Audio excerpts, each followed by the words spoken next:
Dapo Daramola joins us. Thank you for coming on this morning, Dapo. Always my pleasure. Well, the African Cup of Nations, no thanks to the strike, we would have forgotten about it, but a good thing, just in time. And so, but then Nigeria will not be participating, so some would have even forgotten that that's going to happen. But we're going to look ahead. It's a big weekend. It will be, in spite of all. Unfortunately, our ranking keeps nose diving. But what do we look forward to? Are we going to look forward to this Nations Cup with the same, perhaps, pomp and pageantry and expectation, even though our team will not be there? But I want to believe so. Looking at the buzz, the feeling out there, people seem to be talking about the Nations Cup. Despite the fact that there will be no Egypt, there will be no Nigeria, there will be no Cameroon, there will be no South Africa. I'm sure the fact that there will be Ghana, there will be Senegal, and because quite a number of the players, that are coming to the Nations Cup are doing well right now in Europe. So a lot of people seem to be talking about them, and they want to see what will happen, who exactly will win the tournament. And somehow the standard of football is changing. People are beginning to enjoy. There was a time people believed that many of the African teams never, some of the big stars never cared about coming to the Nations Cup anymore. There was no motivation. There was no they had nothing looking forward to, because there was a lot of problem on the continent. So a lot of people didn't have that passion to come again and play.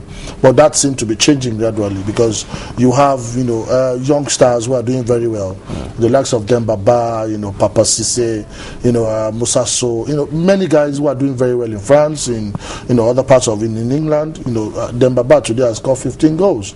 The Senegalese. So it tells you that the fact that they are around, we want to see what they would do in the absence of the big guys, so to say. So for me, I think the excitement is in the air. I think there will be a lot of followership.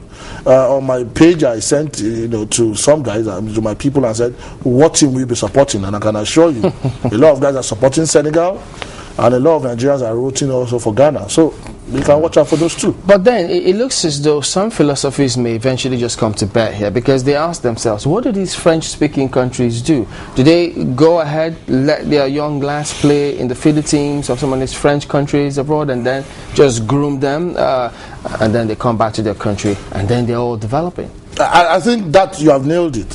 Somehow, many of these guys were born in France, quite a number. Originally, the likes of Christian Karembeu, Lilian Thuram, Patrick Vieira, like we saw. Yeah. Many of these African-born Zidane chose to play for France, or some other African countries like Belgium. But for me, to a large extent, I've discovered that now you now have many of these youngsters. There seemed to be this apathy, not wanting to play, for major European teams anymore, because the opportunities are far slim. And now they are coming back home to identify, with their home country, that is the country of their parentage and all that.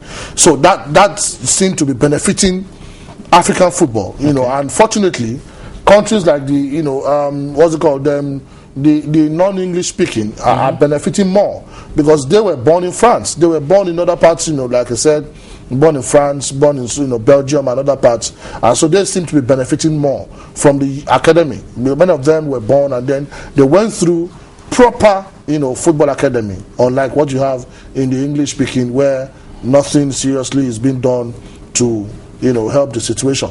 So for me, that is beneficial for the for the French speaking, and is rubbing off on their football.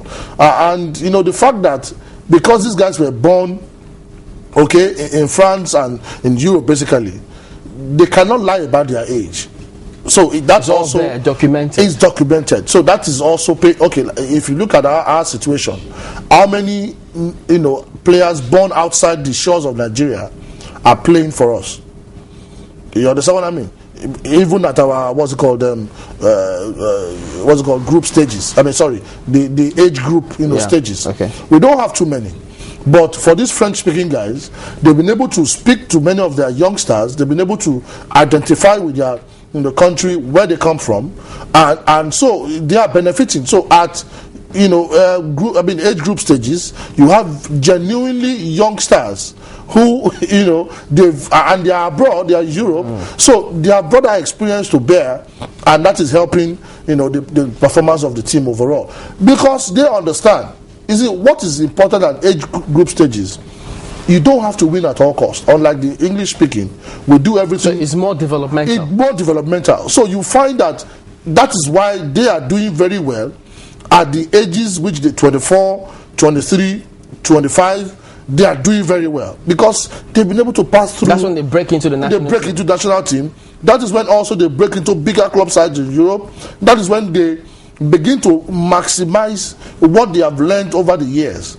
But if you are a youngster who grew up under false age, number one, win at all costs, number two, nothing developmental. It is success today and now. You see, it affects you psychologically. You are not able to grow. You're not able to develop. You don't break even when it's expected. So that is the problem, I have seen. And it's good for the like I said, it's good for the French because they are benefiting more. Yeah, but if you look at teams like Cote d'Ivoire, they look like one of the teams who may just nick it, but internal problems they've got so many stars in them. But we've seen African teams when they have so many stars, sometimes they find it difficult to manage, even the coach inclusive. But then looking at the way this is coming through now, well, the likes of Senegal, relatively, some young lads just coming through. Is it going to be an easy ride, or is it just going to be... For me, Cote d'Ivoire, they have become the Spain of Nigeria. Spain? Perennial underachievers. So for me, I think what Spain went through, they will also have to go through. This generation must go, because this is a final point. This is a final point for them. The Drogba, the Toure brothers, the Kones, maybe two of them out of the three. Haruna and the other one, not Bakari. So a few of them will have to go. That's what happened to Ghana. Ghana had the problem. It metamorphosed from the age of what's it called, Abedi Pele. What's it called, the guy that played in Ghana, in England, Tony Yeboah. Many of them, they had to go through a phase, and the moment they were able to sort themselves out, the mantle fell, on Charles Akono. And the moment, Charles Akono led his own generation and they left the stage, you now have the youngsters, the Guyana Samoas, the Abedi brothers, Dede and Jordan. You have youngsters and they are carrying them through. So for me, I think that will also have to happen. That's what happened in Senegal, because shortly after the Kalilu Fadigas, the Papa Cisse, and many of them, the generation that did very well at the World Cup, in 2002 now, there was a gap, okay, and now they've been able to bounce back. They have some other new set of players, a new mentality, new orientation, and that I think will have to happen to Cote d'Ivoire. These guys have lost their opportunity. Okay, so won't they like to go down on a high? But they've been doing badly. Individually or collectively? No, because when push comes to shove, you discover that these guys, they don't deliver. When it matters most, really, they disappoint you. So for me, it's a big question. When you expect Cote d'Ivoire to deliver with all the caliber of stars they have, led by DJ Drogba, Salomon Kalou, the Toure brothers, the Kones, and all that, they don't deliver. So what's the point? And the same thing will have to happen to Cameroon. Cameroon, you have to forget the Eto'os, you have to forget all those guys, and come up with a brand new team. We must learn from Ghana. Now, everybody must learn. It took just, a goal that separated Ghana and Egypt. And nobody gave Ghana a chance. Because many of their top players, Stephen Appiah, Michael Essien, they were absent. They were absent. But you could see the youngsters, because it all began in 2009, when they are on the 20 side, won the World Cup, and because they had genuinely young stars, they were able to carry that through. They got to the Nations Cup. Everybody thought, okay, because their big stars are not there, they may not be able to do well. But they were in the finals, and they possibly would have won, even when there was nobody expected them to do well. Why can't we have genuine youngsters here? Well, because the people, is a subject for another day, really, because you have to break it down to the real issues. But the bottom line is, there is a win at all costs, mentality that we have to overcome. In Nigeria, football is not in the hands of private investors. People who understand investments about seed growing and then allow it to mature. That is investment. But in Nigeria, because it is government money, And because they have to justify all the monies you see they siphon, all the lies they have given government to collect billions of naira, they have to justify all that. And so you will see that they come up with this idea of win at all costs. So that's the problem. If you are in an environment where you say, no, we don't want to win at all costs. We want to talk in the next 5 years, in the next 10 years, this is where we want to be. At the moment, you can look at Sudan. Sudan is doing well. You have Nigerian players leaving shore to go and play in Sudan. And the Nations Cup, they are coming again. This is not their first time anymore. So they are coming again. And so that tells you they must be doing something right. Because there is a lot of private investment going on in Sudan. Zambia is the same. You know, in Zambia also, you have to go and look at what is going on in Zambia. There are a lot of private investment in their local league. The same thing in Kenya. And you have many Nigerian players plying their trade in all these countries. So, how can you have 20 club sides, which is supposed to be the base for our national team, really? If you look at what West Ham did, all these Amunike, all these Amokachis, they came from the local league. So, you discover that if we have a local league where nobody cares because it's government money, the moment government releases the funds, the commissioner is the sole administrator. He determines what goes on. Look at what is happening in Bayelsa.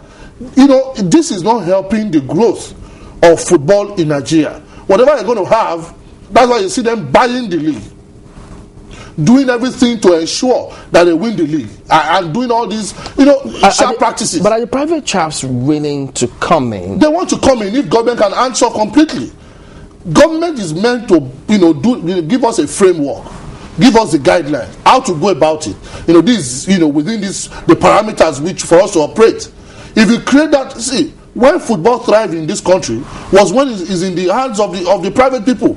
You have the NNBs of this world, the Abella Babes of this world, the stationery stores of this world. It was in the hands of the people, the NYO nationals of this world. Okay, which has become heartland. But the moment how can you have 20 club sides being funded and run by government? Why will government be funding football at that level?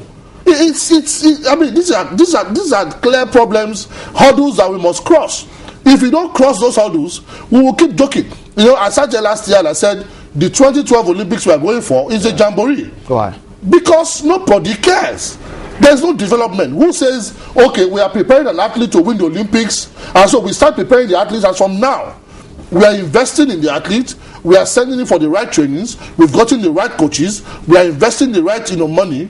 But you saw that we did very well, at the Atlanta Olympics, because many of those athletes, Chama Ajua will tell you, there were private investments that got her to prepare properly.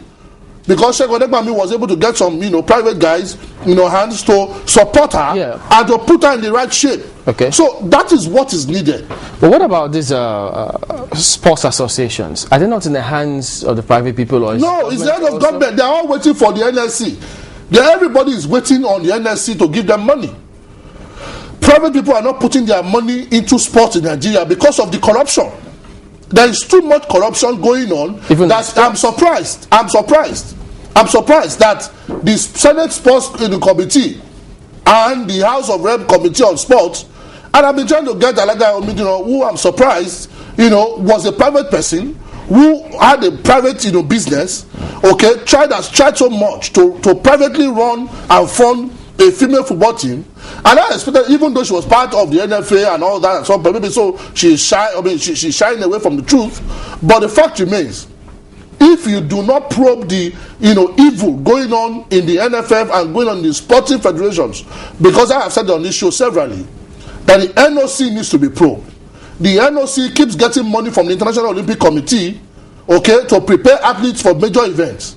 All these sporting federations who are affiliated to one, international federation or the other, they also get grants. Who are they accountable to? Nobody. That's the problem. Nobody? Nobody. Because what goes on in that's why I said sports must be. We need to open up what's going on, and the evil going on in sports, administration in this country must be, exposed. Nobody. Okay, I'll give you an example. When the Nigerian Football Federation signed the contract with Adidas, who is running the account?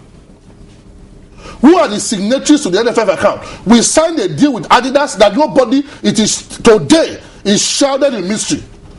I can tell you off the cuff, what the details, at least 70% of the details of the deal that the CBF, that is the Brazilian Federation, signed with Nike. We can tell you they have to organize minimum of 4 to 5 matches or 6 in a year. They have to, many things they have to do. What is the commitment of Adidas to the Nigerian Football Federation? We don't know. So those are the things I expect the sports the House Committee of Sports and the Senate Committee of Sports to do. But because many of them are compromised, that's the problem. So it means that now that we will not be participating in this Nations Cup, we're supposed to introspect and get things absolutely right. And get things right. Let us put things in the right shape. Let us begin to prepare, because we have 2013 around the corner. We have the World Cup in 2014. We don't have too much time to waste. But at the same time, we must look at where did we get it wrong. Okay? How do we begin to build a new team? How do we begin to inculcate a new orientation? A team that can then take us the next 5-6 years, while then we can begin to look at how to, we must begin to have genuine sports development, not win at all cost mentality. It must change. So Nigerians must be patient if they want. No, absolutely, because you must look at the Ghana example. Ghana took time off. Yeah. There was a lacuna, and now today they are better for it. Senegal is the same. Senegal didn't do too well for a long time, but today we are all singing Senegal. Okay. So Cameroon, Nigeria, we are in this boat. We must learn from the examples, of those who have decided to hand over sports and majorly football to the hands of the private guys who are willing to run football correctly. All right then, thank you for coming on, Dapo Daramola, sports analyst and consultant. So it's going to be a big weekend. We all look forward to it. And absolutely. Of course, when it does start, we'll also be here. I'm rooting for Ghana anyway. Ghana, Senegal for the final.